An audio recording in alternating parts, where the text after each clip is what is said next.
Siksik-liglig at umaapaw at napakaraming biyaya ang darating sa inyo mga bossing. Positive ka lang mga bossing ko sa pamamagitan ng bigas na ito para magkaroon ng masaganang pamumuhay at ganoon din ang ating bawang at ganoon din ang ating dahon ng laurel.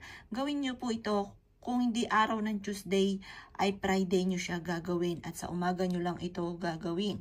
Magkakaroon kayo ng masaganang pamumuhay. Araw-araw na iaadya ko saan lagi ikaw ay suswertihin. Kayo po ay hindi na mangungutang. Hindi magiging pahirapan sa inyo para kumita ng pera.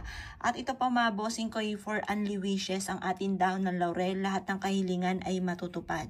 Ngayon pa mga bossing ko gamitan natin ng bigas. Ang bigas ay para magkaroon ng masaganang pamumuhay. Ang bawang naman po mga bossing ko para kayo po ay hindi po malasin.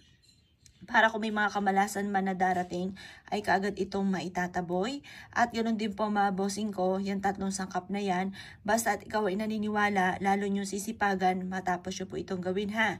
Ngayon po, gawin nyo po ito, at ang pag-wish ay walang gamit na sana.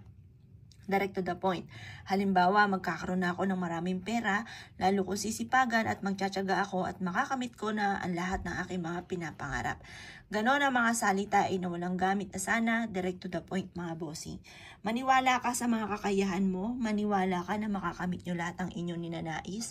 Basta ikaw po ay lalo nyo sisipagan at kailangan gumawa ka ng ganitong mga pamamaraan upang sa ganon masigit na maging masagana inyong pamumuhay.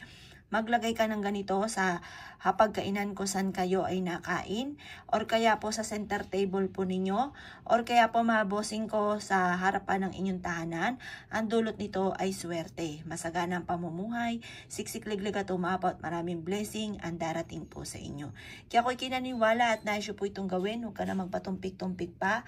Makakatulong po ito upang sa ganon masigit ka po na maka-attract ng swerte, yumamat maging matagumpay at lahat po ng mga pinapangarap po ninyo ay kaagad nyo po itong makamtan at ng inyo pong buong pamilya.